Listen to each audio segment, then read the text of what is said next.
Tonight, we are having Preparing for the Unexpected Emergency, Practical Strategies to Reduce the Chaos in a Crisis. And I'm happy to introduce Pam Krist Atwood, who is a Senior Therapeutic Specialist here at CaringKind and the president of the Atwood Dementia Group. Pam is actually a gerontologist, a psychotherapist, a dementia specialist, and author, and she has more than 30 years of experience working with older adults and people with dementia in residential settings, community settings, and in home-based services. Pam is also a very seasoned educator and certified trainer for the National Council of Certified Dementia Practitioners. And she's also a certified laughter therapist, which I'm sure you'll get some laughs out of tonight's conversation. Not that this is a laughing matter, but that Pam just brings joy to kind of everything she does. And so without further ado, I would like to introduce you to Pam. I'm going to stop my screen share and turn it over to you, Pam. Okay, so we're going to talk today about preparing for the unexpected emergency. And I think that, at this time of year when we're dealing with storms that, in my area, we've had storm predictions, snowstorms that never come to fruition. We are probably hearing so much still about the fires in California.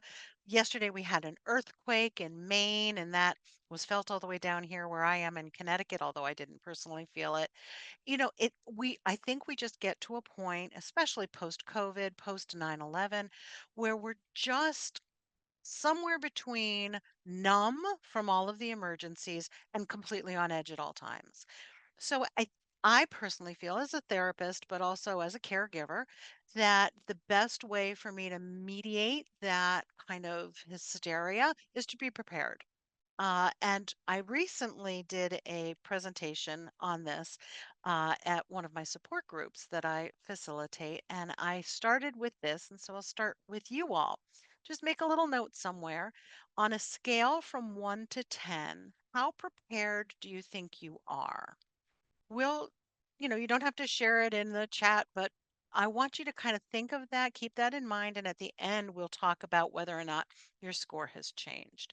The reason I mention that is because, oh, let me actually go back to that. When I was talking with my group, out of the 8 participants, they had an average score initially of 8.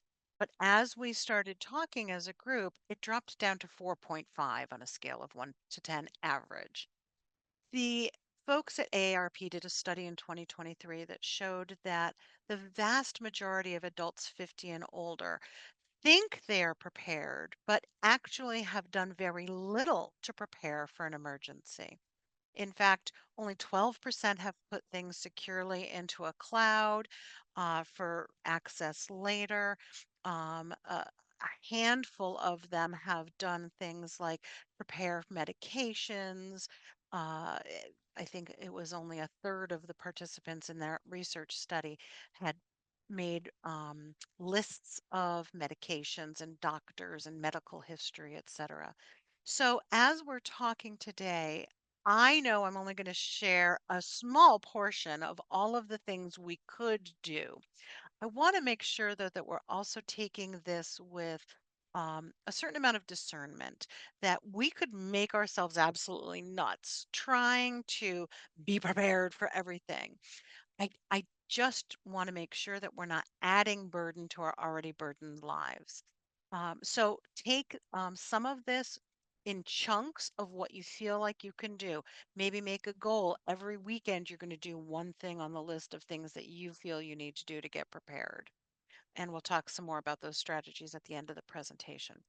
So I like to think of things in big E emergencies and little e emergencies. So, your big E emergencies are going to be things like your natural disasters, floods, fires, hurricanes, tornadoes, extreme heat, extreme cold, extreme storms.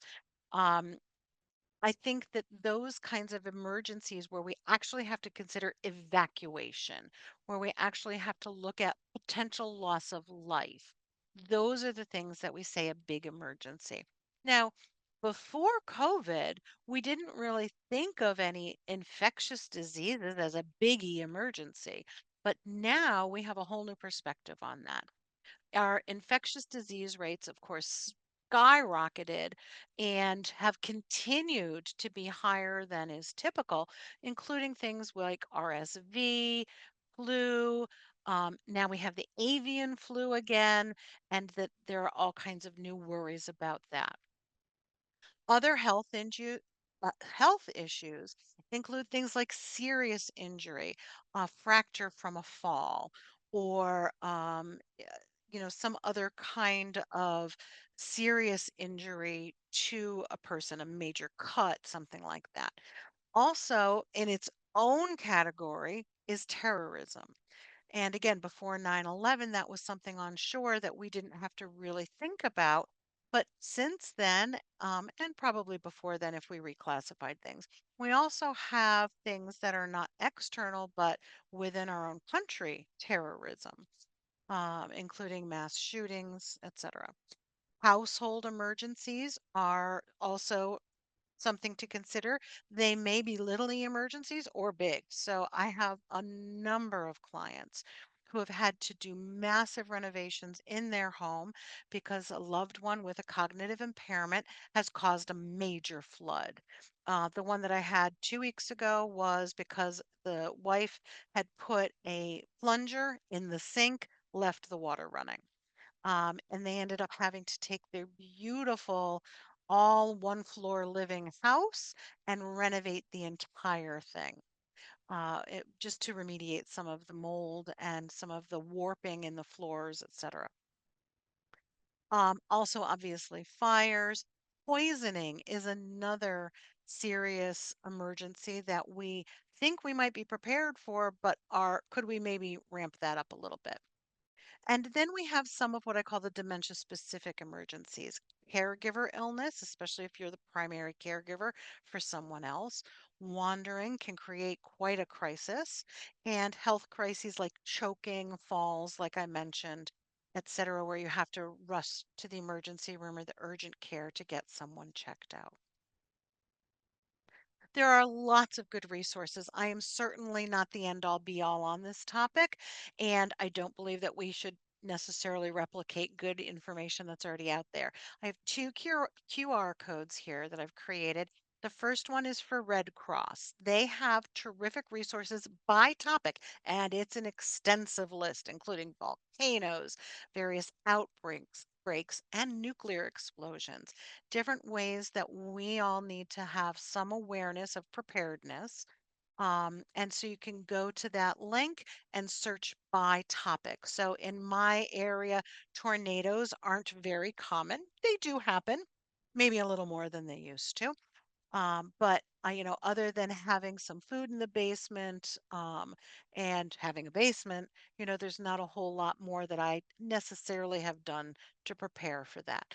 I was probably more worried about that when I had little kids because I would have to gather my two kids, the dog, the cat, and try to get us all down into the basement.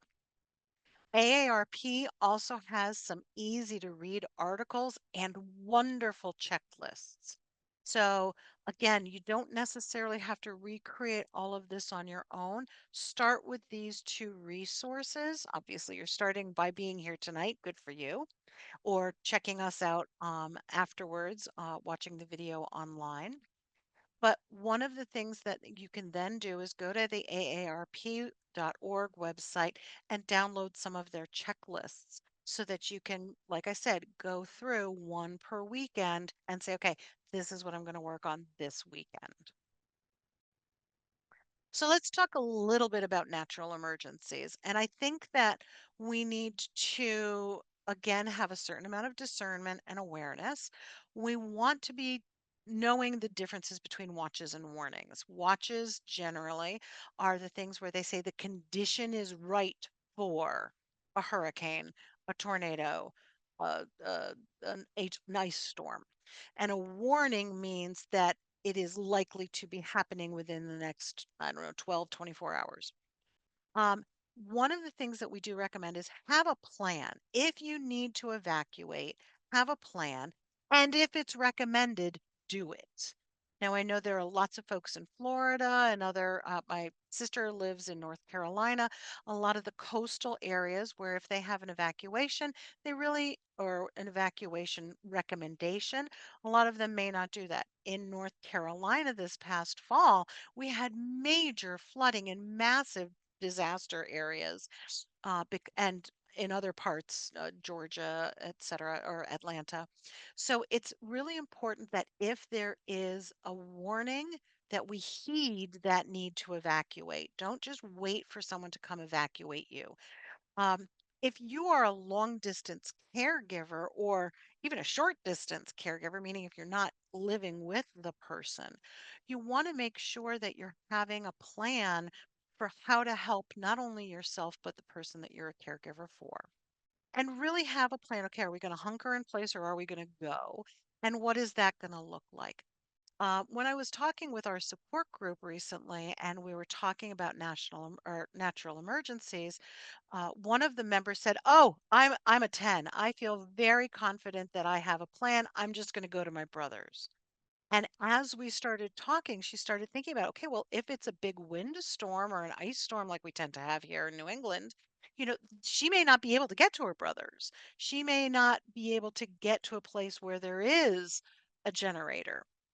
We've always had that in our back of our head. We live 4 miles from mom and dad, and if something happens, they've got a full house generator. We'll just go there.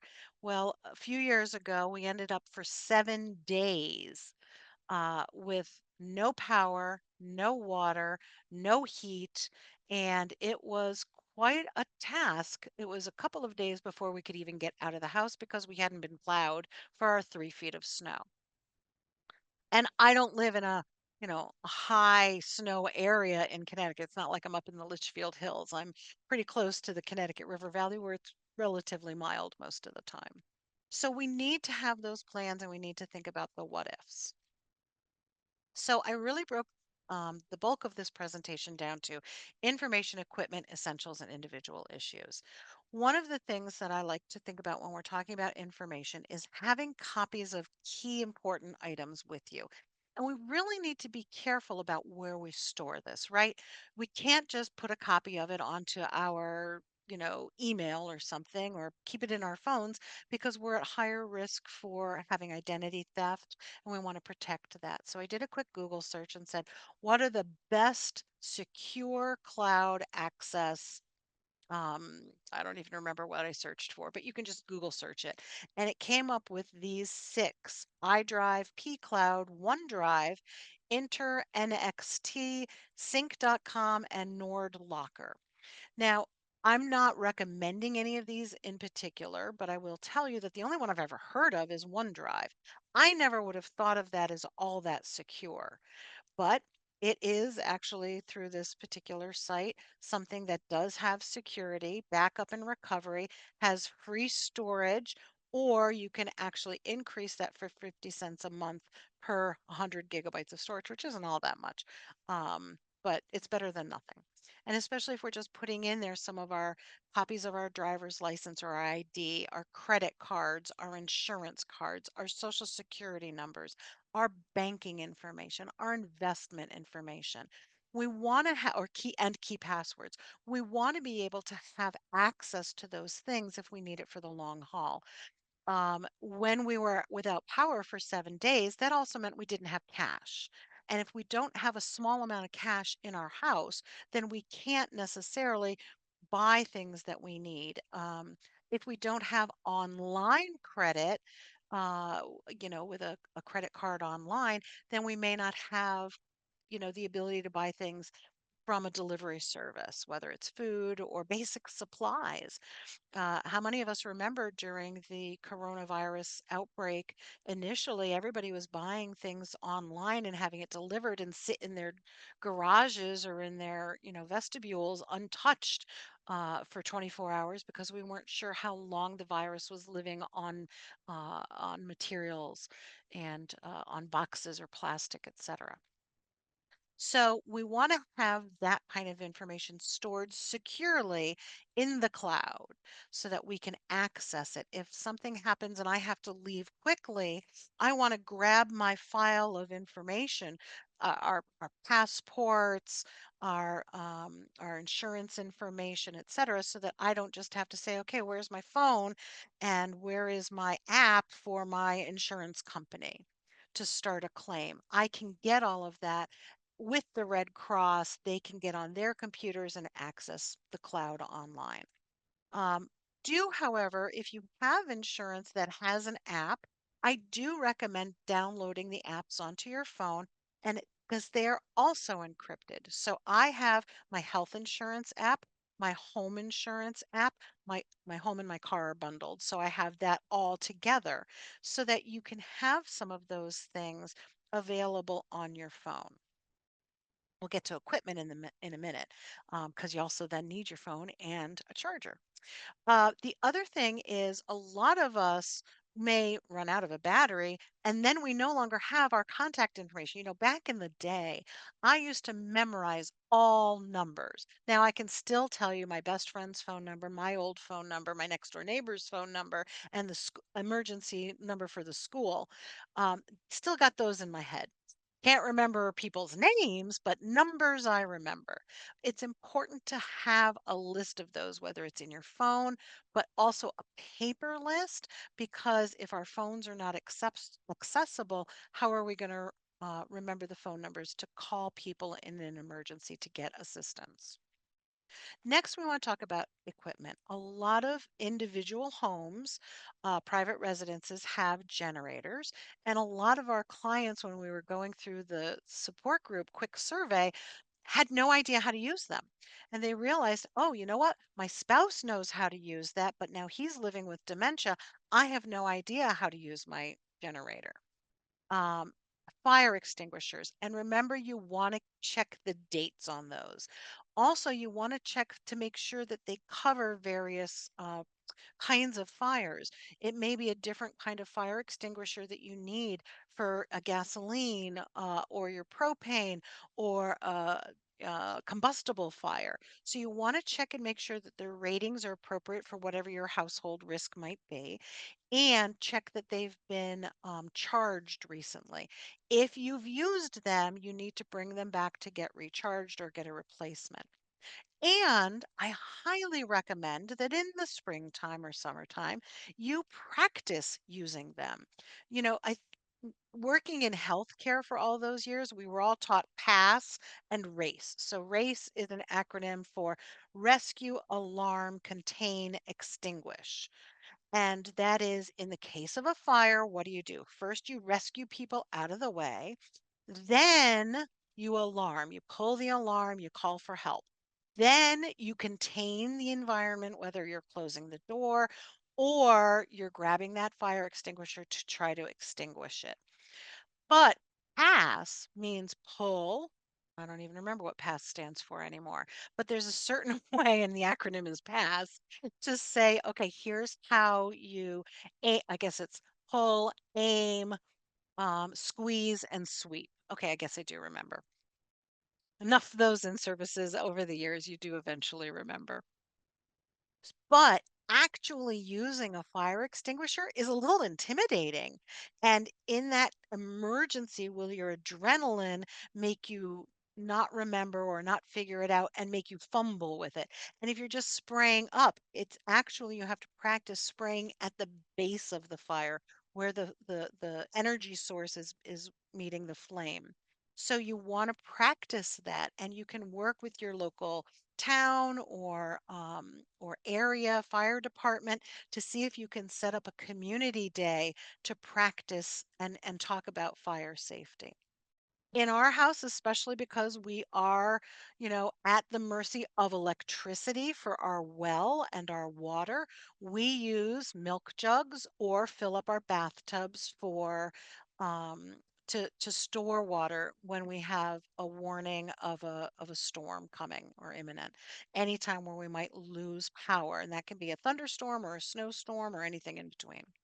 You want to also, equipment wise, get your phone, get your watch chargers, and make sure that you've got things charged or chargeable. We have all of this stuff in a little basket in our basement, but guess what? We don't have that many plugs in our basement. We have one area in our basement that is not, a super plug for the refrigerator, freezer down there, and our washer and dryer. We have only one other area with a residential type of plug. So if we're in the basement because of a storm or a tornado or something, we've only got that one area. So be aware of those kinds of things. Also, we recommend extra batteries, waterproof matches, and candles. Be careful if you're in an enclosed area. A lot of times we'll use things like the propane lamps or something like that, which are great if you have ventilation, but you really need to have that ventilation. So be aware of, the kind of emergency equipment that you have and make sure that you're able to use it safely. All right, some of the basic essentials. A list of the current medications and 2 to 3 days supply. Now, if your insurance is like mine, it's not like they give you a whole lot of extra. But if you're like me, every once in a while you might miss a dose. Great. Save that stock up, but don't save it for more than a year. List of doctors, health plans, medical and surgical history. And remember, if someone has a pacemaker or implants or any metal, if people are taken away and they need to have an MRI, doctors need to know that. I had a catastrophic fall this past May, and I have a lovely new eye socket. And they did a fabulous job on the surgery. No one can tell. In fact, the injured side looks much better than the normal side, but now have a titanium plate in my face. I forget that all the time. And people say, have you had any surgeries? Well, I'm waiting for my knee surgery. I haven't had that yet. I did have two C-sections. I had a lap band surgery many years ago. I think that's it. When we're being asked, our memories aren't reliable. So write those things down and keep that somewhere safe. Also, you want to keep extra clothing, undergarments, hygiene products in a safe area or in a plastic. We use like plastic bins. You want to put together also a go bag, and I've got on a slide coming up what should go into that. That's the kind of thing that you really want to be able to grab in an emergency to go. This past winter, my mom was quite ill, and I had to race in between, dropping my daughter off at college and doing a presentation. I had to quick run home and put together a whole bunch of things to take to the hospital so that I could stay with her in the ER. In that crisis, I'm not thinking. If I have a go bag ready at all times, then I've got the things that I need and I can just either keep it in my car or keep it somewhere in the house where I know where it is. Also, healthy, non-perishable foods, nuts, cereal in a sealable container, granola bars, protein bars, canned goods like fruit, but also make sure you have a non-electric can opener. Also, you want to put in their activities, music. Oh my gosh, I love that. And especially if we're using our old Walkmans, you want the batteries for that. I'm just totally dating myself. Most people, of course, now keep things on streaming on their phones. That's great if we've got electricity. But if your phone is dead, that's not accessible. Board games. In our family, we love cribbage. Lots of decks of cards in that emergency preparedness kit, paper and pencil games, sports trivia, whatever it is that keeps you happy and kind of minimizes the stress while you're kind of sheltering in place or waiting somewhere. Now let's talk about some of the individual issues. A picture of you or your loved one needs to be somewhat up to date, but needs to be in that emergency preparedness kit. A picture of your pets. We have a million of them on our phones, but again, if our phone is dead, we want to be able to find our pets. We need a picture of the pets. Information for helpers. Heaven forbid the emergency happens to you. We want to have information for the helpers. Who's going to stay with mom? Who's going to stay with dad? What do they need to do? Or our pets or our kids? What do they need to know?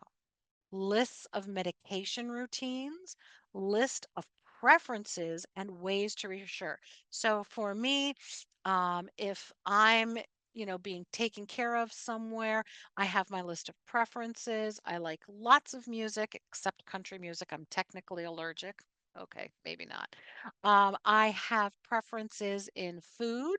I have preferences in, you know, uh, being near windows might make me anxious, or I like animals. I prefer big dogs, not little dogs, those kinds of things. Ways to reassure me or reassure the person that you love. What are the things that might trigger them behaviorally? And that may include things like their pain sources or their communication needs. One of my friends from college and now a colleague, she works in Boston with elders who are deaf and living with dementia. So those communication needs are really important. Do they know American Sign Language? Do they read lips? Are they visually impaired, either by macular degeneration or glaucoma or blindness? What are those kinds of things? And like I said before, pain, that's really important because in a crisis, if someone isn't feeling well and they're in pain, they're going to have behavioral responses. You can bet on it. And I can't tell you how many times I was in an emergency room with a family member, and there's another patient waiting patiently in the hallway with the rest of us who has cognitive impairment and is stressed or in pain or just scared, and they're having a behavioral issue. So what does the emergency department do? They assign a sitter who sits there and says, "No, no, Mary, sit down. No, Mary, you can't get up." And Mary's freaking out. I had this situation last year where Mary was on a gurney in the hallway and she was convinced that the gentleman in the room near the where she was on the gurney was her son, and she kept saying, "Why aren't you taking me home? Don't ignore me." And I was able to just go over and play some music. I had a good guess. I've been doing this a long time. I knew based on her, general age, what might be of interest to her. And we, before long, found some great music that she absolutely loved. And the sitter's like, "How did you know how to do that?" You know, it doesn't take a lot. And sometimes you just need to spend a little one on one time. It didn't cure her from wanting to try to leave, but it did reduce her overall stress threshold. What to prepare for these emergencies? Number one, realistic expectations. You can bet that if you're needing to relocate, whether it's because of an emergency, a flood, a fire, a major storm, whatever, that relocation is going to be stressful. It may also mean that as things are happening in the future, if there's, for instance, a significant injury, that person may need a rehab. They may not be going right home, or heaven forbid, if there's a fire, you may have to stay in a hotel or motel. And it may be, if it's a natural disaster, that is necessary for many, many people. So try to have realistic expectations. You're not necessarily going to get, you know, a suite at the Hilton or the Hyatt or something, and be very, very comfortable. You may have to make do. Also, your patience. If you're in the emergency room, 18 to 36 hours is not abnormal anymore. A lot of times, the emergency rooms aren't able to move patients out because of the staffing shortage, and they just don't have enough staff to work for the number of beds that are available on a unit. So they may say, "We're waiting for a bed," but that doesn't mean they don't have a bed. That means they don't have enough staff to, to treat patients in those beds. But also remember your personal strength. You've already survived a lot. You've survived 9/11. You've survived COVID. You've survived stressors that a lot of people haven't. So, with age comes a certain amount of resilience. You want to pack that with you too. And give yourself some grace. We're all triggered by stress. We all feel that panic, and we all want to go back to normal as quickly as possible. Hacking your resilience and your personal strengths will go a long way in getting you there. Being prepared for those challenges really is essential uh, for surviving these times. All right, I mentioned my to-go bag. I have two lists. First, for the person living with dementia, extra set of clothes. Absolutely essential for anything. As soon as we find out that that person with dementia, living with dementia, has any kind of cognitive change that starts to impact their activities of daily living, whether it's they make a mess on their shirt or they have an accident, you want to make sure that you have an extra set of clothes. I was just talking about this with a caregiver I was coaching this week. I think it was yesterday. And she said, well, I put in a second set of clothes, some pants and some underwear, but, I'm not going to bother with the wipes because we can get him home and get him cleaned up. Okay, that's a personal preference. If it's a dignity thing where you think, okay, if somebody going with him can just help him get into a new set of underwear and a pair of sweatpants, great. It may be really awful to think, yeah, he's going to have to get wiped up. You're right. We can bring them home to do that. Plastic bag to put the wet clothes in. Tissues and wet wipes, again, depending on your personal preference. A go bag should also include snacks and water. Now, if you're in the emergency room, for example, you always want to check with the nurse first. If the nurse is saying, well, hold on, we want to do some testing and he shouldn't be eating anything, or if he's choking, you may need to get cleared by the speech therapist first before they'll allow you to have any snacks or water. So make sure that you're checking, but have those things on hand. The medical alert safe return bracelets, if you have those, make sure that that's part of your go bag, that information. Favorite music with headphones, activities they enjoy, perhaps a favorite blanket. When we're talking about emergencies, we want to make sure that that person feels comfortable, but if it's a cherished heirloom, we don't want to risk it either getting soiled or stolen or lost. More likely lost than stolen if we're talking about a blanket. Um, I my poor mom when she was so ill, um, we just took that nightgown that she had been wearing and threw it away. And my sister kept saying, "But that's her favorite nightgown." I don't care. We'll buy her another one. But it's sometimes you just have to say to get through this crisis, let's just throw it away and move on. A picture album or other conversation starters, and again, their current medications. Some people, like for instance, if you're living with Parkinson's disease, they may not have your specific medication. Check with the nurses first, but especially something like Parkinson's, you need to have that at a set routine. And if you're in the emergency room, they may not have orders specifically to give you your Parkinson's meds because that's not considered an emergency medication. But they may allow you, with the nurse's permission, to give that medication to keep them from having the negative side effects of being off their medication. So you want to bring their meds if at all possible. For the caregiver or the care partner, you want a list of those meds, their doctor's names, etc., a notepad and working pen for notes. Now, you can use your phone, but to me, I find that this doesn't work for me when I'm in a crisis mode. I'd much rather just take handwritten notes. And make a list of your questions and what the answers were because you're going to have to update someone else. Someone else is going to say, well, what did the doctor say? And you're going to say, I know they said something, but she said, and I just don't remember. So make little notes. Bring some extra cash for the parking meters, for vending and cafeteria. When I was in the hospital with my mom, there was no place that took a debit card. The cafeteria was cash, the vending machines were cash, and all I had was a 20. Nothing, and it only took like ones and fives and tens, of course. So I'm not walking around saying, damn it, I got change for 20. Have a copy of your advance directives, have a copy of any power of attorney or conservatorship paperwork.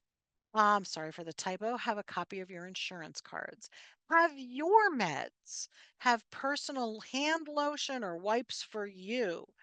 Things to read, crochet, knit, whatever it is to help you spend your nervous energy while you're waiting, and a cell phone charger. Also, personal favorite of mine, dry shampoo, because I just get to the point where my hair feels gross and I don't like that. So I'm going to be much more comfortable and a better caregiver at bedside if I'm feeling comfortable.